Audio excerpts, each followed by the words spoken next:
Olá, senhoras e senhores, queridos amigos, queridas amigas, seres da minha essência da alma que estão no meu coração. Eu quero dizer para vocês que o importante na vida, no momento no planeta, é despertar e ter consciência o que é o planeta, o que é o universo, o que eram nossas vidas antes desta confusão que nós estamos vivendo com a Agenda 2030 que eles estão acelerando. Vocês têm que ter noção que nós vivíamos antes envolto em mentiras da Matrix, envolto sem algemas, apenas com algemas da mente. Então eu quero dizer para vocês que em todo caos sempre tem algum motivo real, que o universo está sempre conspirando para o bem, por mais que exista o mal na Terra. Até que nós, seres humanos, evoluíssemos e entendêssemos o que é realmente a vida. A vida não é só um planeta, a vida não é só um país, a vida não é só um estado, nem uma cidade, nem uma casa. A vida é um todo com o universo de Deus. Então, esse despertar que está acontecendo devido a tantos sofrimentos, porque o sofrimento desperta. Assim como a sexualidade com amor também desperta para o bem e dá altas energias capazes de construir coisas grandiosas. Um casal, quando eles estão despertos para o amor à família. Assim como também um casal com energias virios, fortíssimas para o mal, eles podem fazer uma confusão num país. Os países que estão sofrendo mais em sentido político, geopolítico, é o Brasil e os Estados Unidos. Aquele maravilhoso evento que estava chegando pessoas do mundo inteiro, que Jesus apareceu. Simplesmente o pastor falava, eu vou fazer um vídeo sobre o que ele falou, que despertou várias pessoas jovens, gente de várias partes dos Estados Unidos e do mundo. Ele falou sobre uma palavra mágica que resolve tudo, que muda tudo, que constrói tudo. Amor. Enquanto que o oposto, o ódio, destrói tudo. Então, é muito importante que a gente saiba o que é o bem, o que é o mal. E às vezes o mal aparece como está aparecendo para nós. Todas as pessoas que são do mal, tem uma lista lá dos Estados Unidos das pessoas que frequentavam aquela ilha de Epstein, pessoas que nós jamais poderíamos imaginar.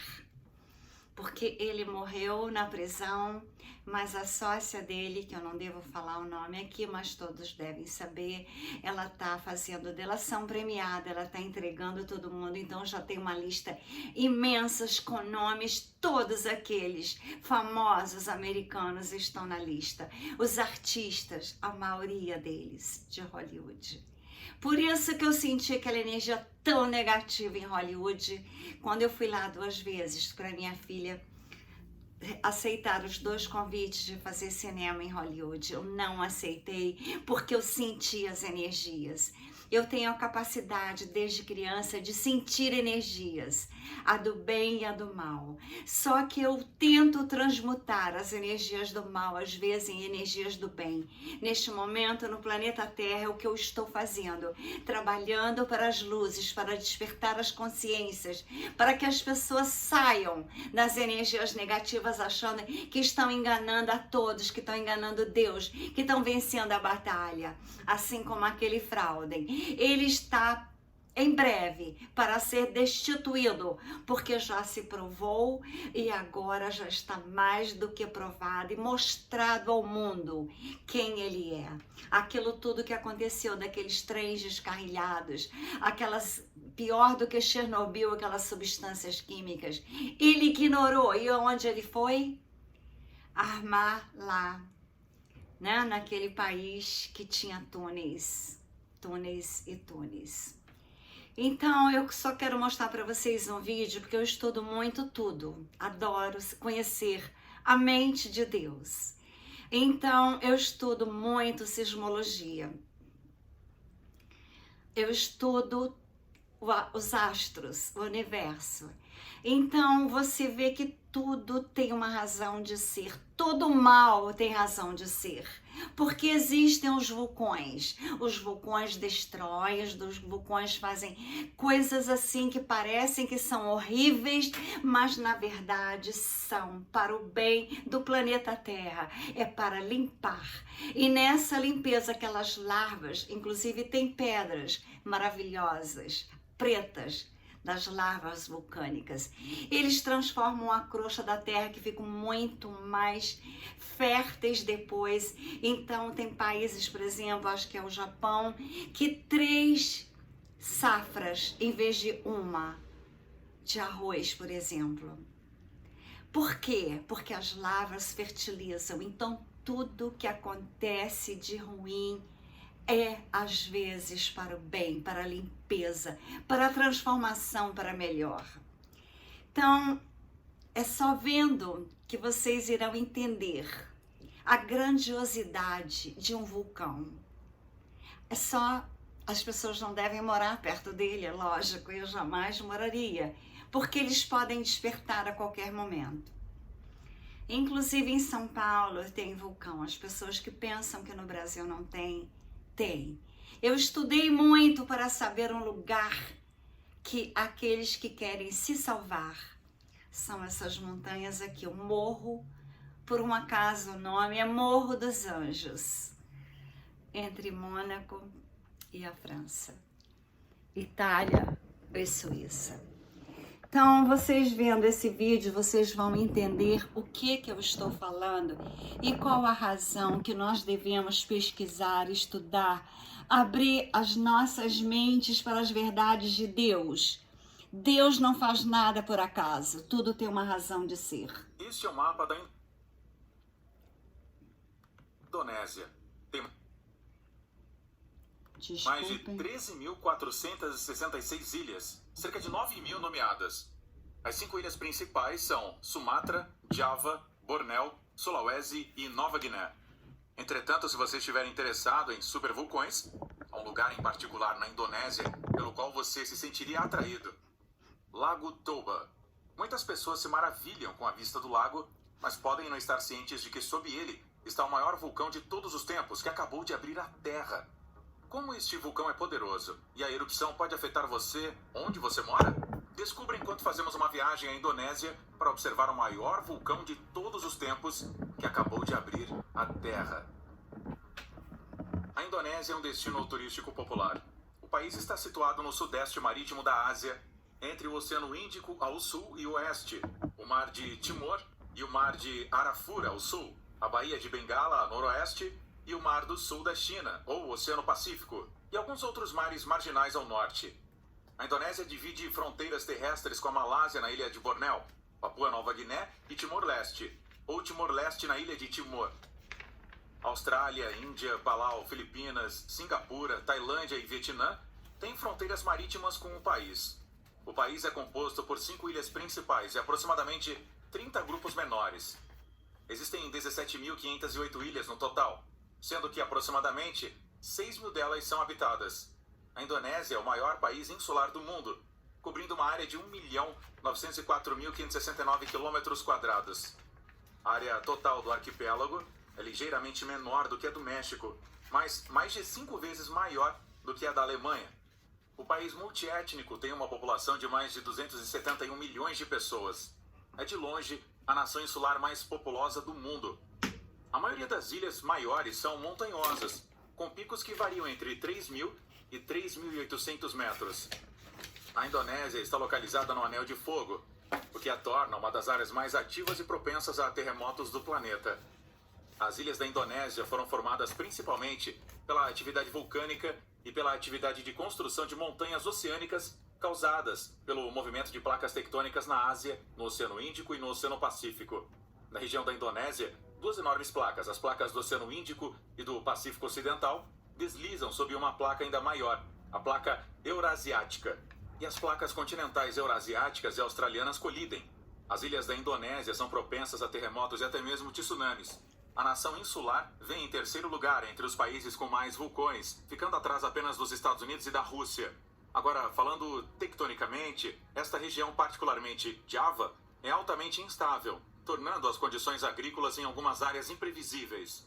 O país tem muitas montanhas e 400 vulcões, dos quais cerca de 100 estão ativos. Placas geológicas da Austrália, Ásia e Pacífico foram empurradas para cima para formar a Indonésia. Uma trincheira profunda corre ao longo da costa sul da cadeia Indonésia. A colisão das placas continentais eurasiáticas e australianas cria uma zona de subducção, que causa numerosos terremotos, e uma cadeia de vulcões que vai de Sumatra até Java e Nova Guiné, com alguns ramos laterais até Sulawesi e as Molucas. Duas placas colidem de frente nas zonas de subducção, com a placa passando por cima e forçando a outra a descer. Em alguns casos, o movimento faz com que uma corrente de convecção descendente flua pelo fundo do oceano. Trincheiras marítimas profundas se formam aqui, assim como construções de montanhas e terremotos, e milhões de toneladas de rochas se afundam na crosta todos os dias. Os cientistas acreditam que a ilha de Nova Guiné, que inclui Papua, já foi parte do continente australiano. A ação tectônica e a ruptura criaram tanto picos montanhosos, altos e nevados alinhados, com a sua espinha central leste-oeste, quanto planícies aluviais quentes e úmidas ao longo da costa da Nova Guiné. As montanhas de Papua se estendem por 650 quilômetros de leste a oeste, dividindo a província em norte e sul. A região da Indonésia é uma das zonas mais sismicamente ativas do planeta e também tem uma posição de liderança em termos de vulcões ativos e potencialmente ativos. Ela tem características fisiográficas típicas da ilha e do arco, tais como fossa oceânica profunda, uma cintura geoclínica, um arco vulcânico interno e uma bacia marginal. O movimento da placa de subducção é quase perpendicular ao eixo da trincheira na maioria das zonas de subducção. Em alguns casos, como no Sumatra, é visível uma zona de falha por deslizamento, onde o movimento é oblíquo em relação ao eixo e corre paralelo à cadeia vulcânica. Os vulcões nesta parte são resultado da subducção da placa do Pacífico abaixo da placa da Eurásia. Um quarto dos vulcões da Indonésia está localizado ao norte do Arco de Sunda, uma região tectônica complexa. Várias placas pequenas formaram zonas de subducção que, em sua maioria, correm de norte a sul. Essas zonas de subducção são responsáveis pelos vulcões de Sulawesi, Halmahera e Sangihe. Muitas das ilhas da Indonésia são relíquias escarpadas de vulcões mortos há muito tempo. Existem aproximadamente 400 vulcões na Indonésia. Uma cadeia de vulcões vai de Sumatra a Flores, com vulcões adicionais em Sulawesi e Molucas. Um terço dos vulcões ativos do mundo está entre esses 127 vulcões. A Indonésia é uma das regiões mais ativas do mundo em termos geológicos. Em média, 3 terremotos medindo 5 ou mais na escala Richter ocorrem a cada dia. Erupções vulcânicas matam cerca de 10 vezes mais pessoas na Indonésia do que em qualquer outro país no mundo. Entretanto, os vulcões têm seus lados positivos. A lava vulcânica e as cinzas criam um solo rico que pode produzir múltiplas colheitas sem fertilizantes ano após ano. Além disso, a chuva pode cair de altos picos vulcânicos. Na verdade, os vulcões não são apenas um fato da vida na Indonésia, mas eles são a própria vida, de acordo com especialistas. As cinzas vulcânicas enriquecem o solo, permitindo aos agricultores de Java colher 3 safras de arroz em uma única estação. Os fazendeiros do vizinho Bornéu, que tem apenas um vulcão, são incapazes de fazer isso. Existem 76 vulcões historicamente ativos no país, o que é mais do que em qualquer outro país. A Indonésia teve 1.171 erupções em 2006, ficando atrás apenas das 1.274 do Japão. Os vulcões ativos notáveis incluem 2.968 metros de altura do Monte Merapi, na província de Jawa Tengah, que entrou em erupção pela última vez em 2007, e Soputan, na província de Sulawesi Utara, que entrou em erupção pela última vez em 2008. Entre 1972 e 1991, 29 erupções vulcânicas foram registradas, a maioria das quais ocorreram em Java. Entre 2000 e 2009, 110 erupções vulcânicas novas ou contínuas foram registradas na Indonésia, a maioria das quais ocorreram em Java. Na Indonésia, os vulcões são chamados de Gugung, ou Montanhas de Fogo. O levantamento vulcanológico da Indonésia é a principal organização na Indonésia que monitora vulcões. Foi fundada pelos holandeses na década de 1920 e ampliada pelo governo indonésio. Possui postos de observação em alguns dos vulcões mais perigosos da Indonésia. Os cientistas monitoram constantemente Merapi, Sinabung e outros vulcões indonésios, mas prever a sua atividade com qualquer grau de precisão é quase impossível. Não há outro lugar no mundo onde tantas pessoas vivem tão perto de tantos vulcões ativos. Só em Java, 120 milhões de pessoas vivem na sombra de mais de 30 vulcões, uma proximidade que matou mais de 140 mil pessoas nos últimos 500 anos. Os vulcões matam de várias maneiras, incluindo lava, lava sufocante e tsunamis que frequentemente seguem uma erupção. Estes vulcões estão ligados à vida cotidiana das pessoas. Então, por exemplo, Sumatra, uma vasta ilha ao noroeste de Java, é o lar do povo Batak, que foi convertido ao cristianismo no século XIX pelos missionários europeus. No entanto, muitas pessoas aqui acreditam que o primeiro humano desceu do céu em um poste de bambu para o monte Pusuk Buhit, um vulcão ativo nas margens do lago Toba. Tenger hindus, que vivem ao redor do Monte Bromo em Java Oriental, escalam através de nuvens sulfurosas sufocantes regularmente para jogar dinheiro, vegetais, galinhas e o bode ocasional para dentro da cratera. Em Flores, os Nage, que são católicos como a maioria da ilha, são enterrados de costas para o Monte Ebulobo, cujo cone domina o horizonte sul. Os vulcões são sagrados em grande parte em Bali Hindu, nenhum mais do que o Monte Agung, o pico mais alto da ilha, que tem 10 mil pés. Diz que, mesmo com os olhos vendados, um verdadeiro balinês sabe onde está, e muitos dormem com a cabeça apontada para ele. 1000 pessoas foram mortas quando o Monte Agung irrompeu em 1963. Outras morreram de fome depois que as cinzas sufocaram suas plantações. Mas os habitantes locais consideraram isso como um ato de origem divina. Entretanto, o que antes era chamado de ira divina é agora considerado um presente. As cinzas e areia vomitadas pela erupção foram usadas para construir hotéis, restaurantes e vilas para turistas estrangeiros. O Monte Agung é a montanha mais alta da ilha, em um vulcão ativo de 3.142 metros de altura. Balineses se referem a ele como o umbigo do mundo. Ele explodiu violentamente em 1963, matando aproximadamente 500 pessoas. Ofertas de arroz, ovos cozidos e flores são deixadas no vulcão regularmente para mantê-lo quieto. A cratera oval mede cerca de 500 metros de diâmetro. E, curiosamente, a figura de 3.142 metros de altura é de antes da erupção, quando o topo do vulcão foi explodido. Agora é estimada em 3.014 metros. Há várias rotas de caminhada até o cume. A mais curta é uma das quais leva cerca de 3 horas. As duas rotas de escala mais populares são do templo Puru Besaki e do templo Purapasat Agung. Há caminhadas que começam às 2 da manhã e terminam a tempo para o nascer do sol. Mas antes de começar a escalada, você pode ter que fazer uma oferenda, e a montanha deve ser tratada com respeito. Isso significa que não amaldiçoar ou comer nada que contenha carne. A Gunung Agung de Bali entrou em erupção pela primeira vez em 120 anos, em 16 de março de 1963, com uma erupção posterior em maio, destruindo grande parte do nordeste de Bali e matando 1.100 pessoas e deslocando 100 mil outras. Camadas de cinzas e fluxos de lama quente que fizeram todo o caminho até o mar destruíram vilarejos inteiros. Chuvas duras após a erupção exacerbaram a situação, causando deslizamentos de terra e muitos problemas. Estradas foram fechadas, vilarejos foram destruídos e mais pessoas foram deslocadas, desta vez devido à falta de alimentos. É considerado pelos balineses como o centro do seu universo.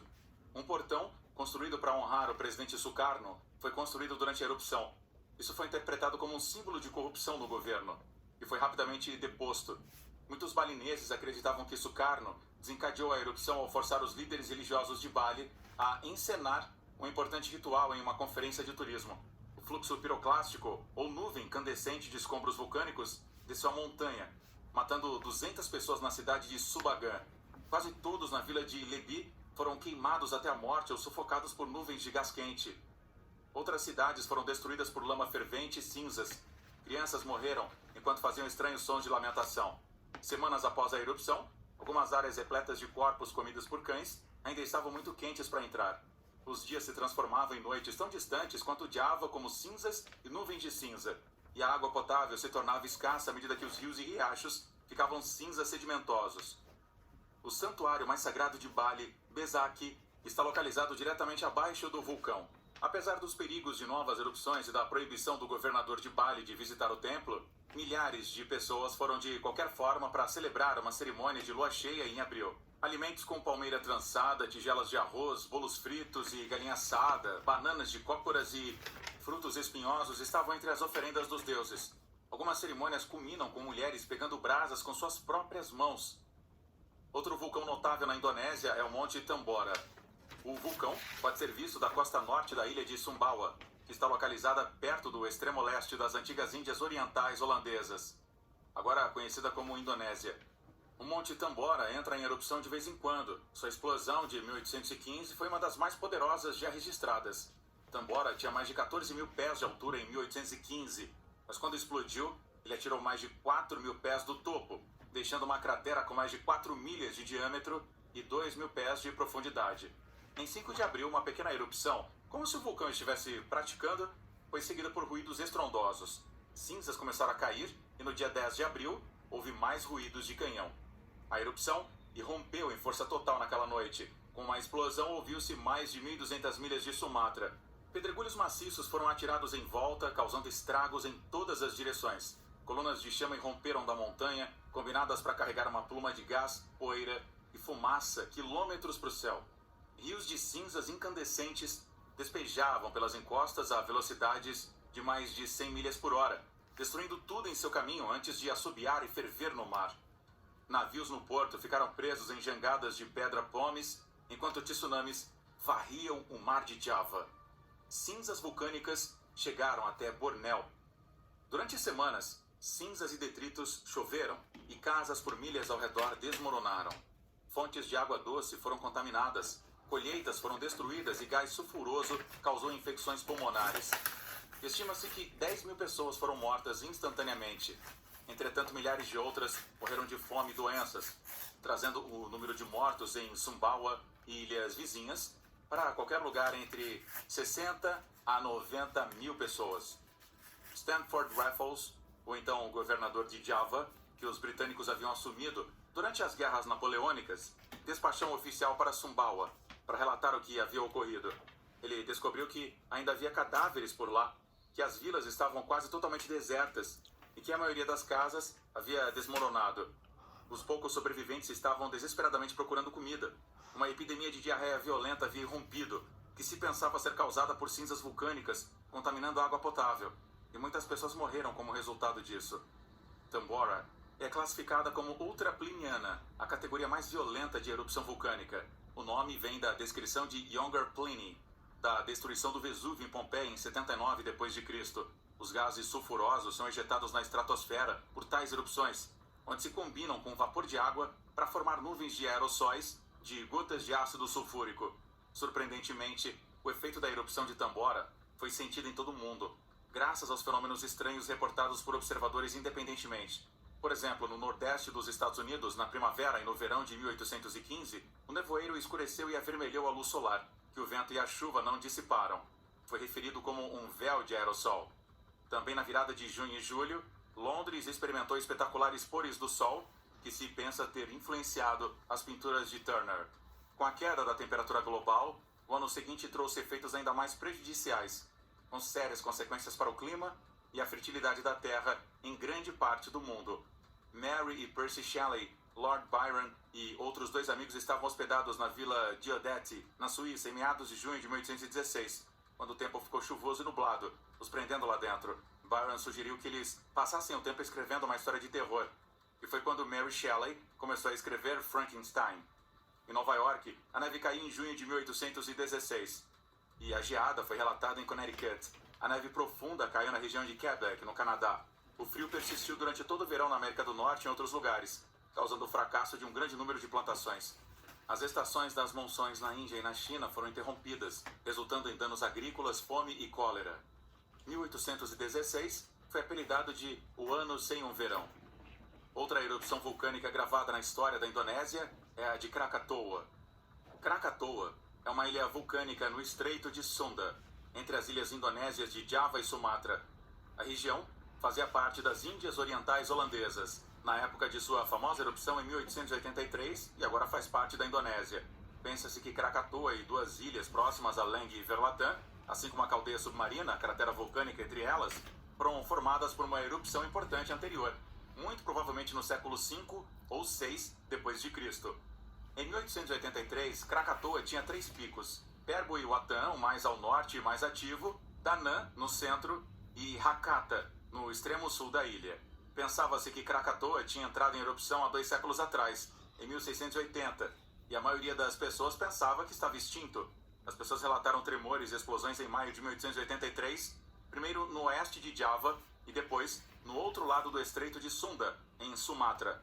A explosão vulcânica enviou uma nuvem de gás e detritos de 15 milhas no ar acima de Perbo e Watan por volta das 13 horas no dia 26 de agosto.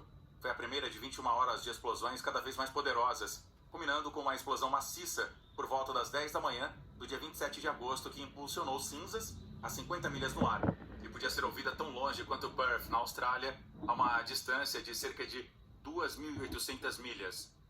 Aproximadamente 9 milhas quadradas da ilha, incluindo Perbo e Watan e Danã, afundaram debaixo d'água na caldeira a uma profundidade de aproximadamente 820 pés abaixo do nível do mar.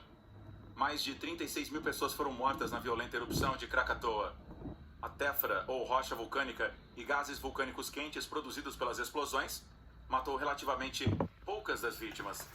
Dezenas de milhares mais morreram nos tsunamis causados pelo colapso do vulcão na caldeira, incluindo uma parte de água de 120 pés de altura que se formou imediatamente após a explosão climática e dizimou 165 vilarejos costeiros em Java e Sumatra. O índice de explosividade vulcânica, VEI, para a erupção do Krakatoa em 1883 era de 6, com uma força de 200 megatoneladas de TNT. Em comparação, a bomba que destruiu Hiroshima no Japão, em 1945, tinha uma força de 20 quilotons, ou quase 10 mil vezes menos potência. A erupção de Krakatoa emitiu 6 milhas cúbicas de rocha, cinzas, poeira e detritos na atmosfera, escurecendo os céus e causando pores do sol coloridos e outros efeitos espetaculares em todo o mundo. Outras mudanças no clima ocorreram a milhares de milhas de distância da Indonésia. A quantidade de chuva em Los Angeles nos meses seguintes à erupção do Krakatoa, 38,18 polegadas, continua sendo a maior precipitação anual registrada na cidade. Mais recente é a erupção do Monte Merapi, em 2010. O Monte Merapi é um vulcão na ilha indonésia de Java.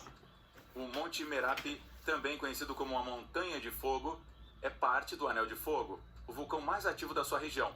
Ele entrou em erupção 68 vezes desde o século XVI. Houve 10 erupções que mataram pessoas desde 1920. Tipicamente, a fumaça pode ser vista subindo do cume do vulcão 300 dias por ano. O Monte Merapi é um vulcão composto ativo de 9.551 pés de altura, com lava andesítica. Ele tem uma base em forma de cones e lados íngremes feitos de camadas alternadas de lava e cinzas de erupções anteriores. Quando ocorrem erupções, elas geralmente são violentas, com lava e cinzas. Até cerca de 10 mil anos atrás, as erupções eram efusivas com lava basáltica. Entretanto, as erupções se tornaram muito mais explosivas e frequentemente produzem cúpulas de lava. O colapso dessas cúpulas frequentemente resultou em fluxos piroclásticos e explosões mais longas. O Monte Merapi entrou em erupção 3 vezes entre 25 e 26 de outubro de 2010, levando à evacuação de milhares de pessoas em um raio de 20 quilômetros ao redor das encostas do vulcão. A coluna de fumaça subiu para 1,5 km e quando a atividade piroclástica cessou, 18 pessoas foram descobertas mortas. As mortes foram causadas por queimaduras e problemas respiratórios. A zona de evacuação permaneceu no local entre os dias 17 e 29 de outubro de 2010, mas as ejeções de lava com nuvens de cinza quente caíram pela encosta e viajaram 3 quilômetros. E a pressão parecia estar diminuindo atrás da cúpula de lava que se tinha formado na cratera. O número de mortos subiu para 30. O Monte Merapi entrou em erupção novamente em 30 de outubro, fazendo com que uma bola de fogo subisse 2 quilômetros do vulcão para o ar. Magma continuou a derramar na cúpula de lava, e as cinzas caíram a mais de 30 quilômetros de distância. A areia começou a cair a 10 quilômetros de distância como resultado disso. Estas erupções, no entanto, ficaram pálidas em comparação com o vulcão Toba.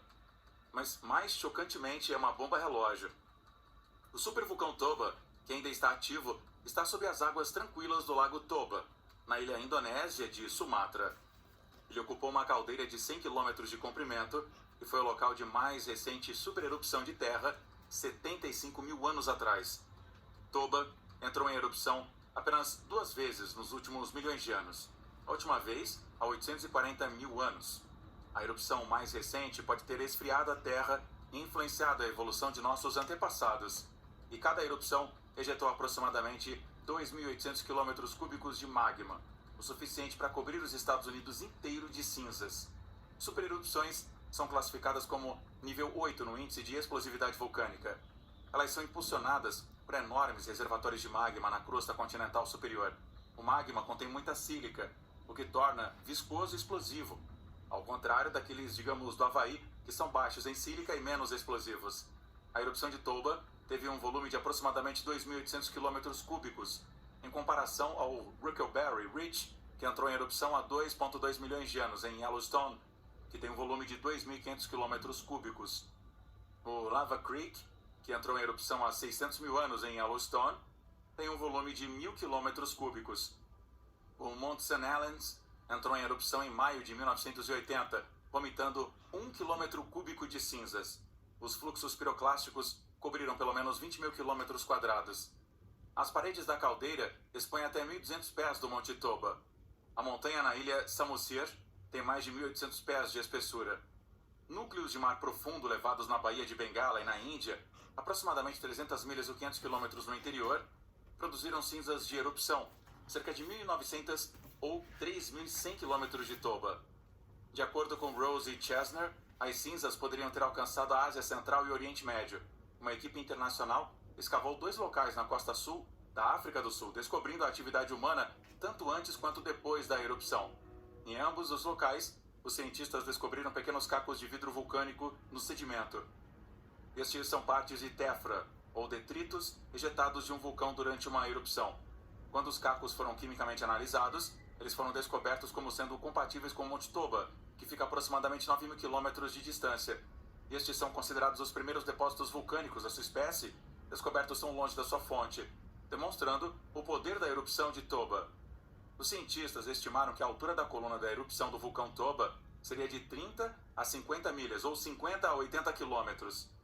A erupção ocorreu em um ponto crítico da evolução humana, quando o Homo sapiens estava pronto para se espalhar além da África. Alguns cientistas chegaram a afirmar que o enxofre liberado por Toba causou um inverno vulcânico que resultou em um gargalo na população humana, com apenas 10 mil pessoas sobrevivendo. O que torna o vulcão do Lago Toba assustador é que ele é uma bomba relógio. Não está totalmente claro porque supererupções como o Monte Toba ocorreram. Por exemplo, elas poderiam ser desencadeadas por um aumento repentino na taxa de fluxo de magma no reservatório, mas os geólogos não sabem, e é por isso que uma equipe da Universidade Suíça de Genebra e da Universidade de Pequim, da China, viajou para Toba. Os pesquisadores queriam saber que sinais indicavam uma supererupção iminente, e suas descobertas foram publicadas no Proceedings of the National Academy of Sciences. O zircônio é frequentemente encontrado em erupções explosivas e o mineral contém urânio e chumbo que permitem a datação precisa. Os autores foram capazes de estimar a taxa de acúmulo de magma sob a caldeira de Toba antes das 2 erupções anteriores do vulcão, combinando estas medidas com modelagem térmica e também geoquímica. Os resultados indicam que a taxa de afluxo do magma tem sido relativamente constante nos últimos 2,2 milhões de anos, implicando que as supererupções de Toba não foram causadas por um aumento súbito do magma. Ao invés disso, foi o aumento da temperatura do reservatório de magma ao longo do tempo, conhecido como amadurecimento térmico, que desencadeou a explosão. Esta descoberta é perturbadora, porque implica que sinais geológicos na superfície da Terra, tais como rochas rachadas ou infiltrações de gás, não têm que ocorrer antes de uma erupção. Como resultado, os supervulcões podem agir como uma bomba relógio. E agora vamos ouvir o que você acha dos supervulcões na seção de comentários abaixo. Tchau! Então, vocês podem ver que a vida é uma questão de escolha. Aonde vocês querem morar? Em lugares que têm vulcões, em lugares que têm problemas seríssimos de política que pretendem exterminarmos, né? Ou seja, é uma questão, a vida, você escolheu nos céus, no contrato dessa encarnação, aonde vocês iriam nascer. Agora, durante a vida, não existe um destino pré-programado. Vocês podem mudar o destino. Vocês podem, segundo a física quântica, profecias, destino, são coisas do passado, de quando não se conhecia o poder da física quântica. Com o poder da física quântica, nós sabemos que não existe um único destino. Existem no universo milhões de possibilidades prontas para nós usarmos para a nossa vida, de acordo com a nossa mente, de acordo com a nossa alma, com o nosso espírito, com o nosso coração, com a nossa pineal. Então, aquelas pessoas que estão insatisfeitas no lugar onde elas nasceram, elas têm que mudar seguindo a intuição, a voz do coração. Eu nasci numa fazenda. Eu olhava as estrelas no céu e queria ir embora. Só teve um Natal que meu pai não conseguiu levar para a cidade, porque teve muita chuva e não se sabia onde estava a ponte. Foi o Natal que eu chorei tanto que eu nunca me esqueci daquele Natal. Logo depois que tudo passou, meu pai pegou, colocou a gente no carro e falou: vamos passear. Ou seja, as pessoas mais simples, às vezes, elas sabem da intensidade do amor e sabem que somente o caminho do coração nos levarão à salvação. Nós devemos sentir no coração aonde nós devemos ir, que país nós podemos morar. Existem brasileiros em todos os países do mundo. Eu jamais moraria na Indonésia. Eu quero conhecer muito o Japão, mas jamais moraria no Japão. Eu jamais moraria na Califórnia. Um dos motivos que eu não quis que a minha filha trabalhasse em Hollywood. Mal sabia eu que Yellowstone era o mínimo que tinha em Hollywood, porque na lista das pessoas satanistas tem muitos artistas e políticos. Então, quando você está num país que ele está maravilhoso, que você enxerga ele maravilhoso, você mora nele, como eu morei nos Estados Unidos e amava. Até que em 2008 eu realmente descobri o que era os Estados Unidos e a minha decepção foi tão grande que eu só queria ir embora de lá. Assim como do Brasil. Desde novinha eu descobri o que era o Brasil. E eu só queria ir embora do Brasil. Então, queridos amigos, eu estou aqui trabalhando para luzes, para despertar as consciências, para que as pessoas entendam que o mal existe em todos os lugares, mas tem lugares mais abençoados do que outros. Por isso, na ciência, na arte, na saúde, na segurança, na fraternidade, igualdade e liberdade, eu considero a França, no momento, o país melhor do mundo, junto com esse diamante incrustado nos Alpes, que é Mônaco. Por isso que eu estou com vários imóveis para vender para aqueles que quiserem se salvarem. Os Estados Unidos será salvo pelo loirão, porque já está tudo determinado que o outro terá que sair. Como aqui também, em breve, os olhos de águia verdes voltarão. Mas eu acho que vai demorar tanto a reconstruir, tanto um país quanto o outro. Apesar da quinta dimensão estar chegando, eu sou uma pessoa que eu prefiro ir em busca das luzes. Eu não quero esperar as luzes saírem das trevas. Eu prefiro trabalhar para as luzes e despertar as consciências, mas ir em busca das luzes, da cidade das luzes, da cidade do amor, da cidade da liberdade, igualdade, fraternidade. E no meu livro, que já terminei, esses capítulos eu também falo dos vulcões, não só dos vulcões humanos, como dos vulcões da natureza. Aqueles que puderem dar o Pix, não é para o canal, que eu nunca peço para o canal. Eu peço agora o Pix para eu poder editar o meu livro, que cresceu tanto. E eu tenho ilustrações coloridas. Aqui está a capa que eu mesma fiz. Aqui está meu resumê, que saiu no primeiro livro que eu editei na França. Aqui estão as Pleiades e as astronaves Por quê? As pessoas pensam que aquilo que eles jogaram no chão, aqueles OVNIs, ali não tinha Pleiades, ali não tinha arcturianos, ali não tinha nada, podia ser espionagem ou então uma forma deles fazerem para a humanidade não pensar nas realidades verdadeiras. O que aconteceu naqueles trens que desencarrilharam nos Estados Unidos, que causou problemas como desses vulcões causam, no ar, nas alimentações, na atmosfera toda. E aonde estava aquele Frauden ajudando a fomentar uma guerra que ele que criou na realidade. Então, só existe um caminho para a vida. Só existe uma salvação para a vida. Só existe um grande despertar através do coração. É o caminho do coração que nos levará à vitória. É o caminho do amor. É o caminho que nos levará a sabermos aonde nós devemos estar no grande evento, aonde nós deveremos ir para ter paz, para ter amor, para ter tranquilidade, fraternidade e justiça.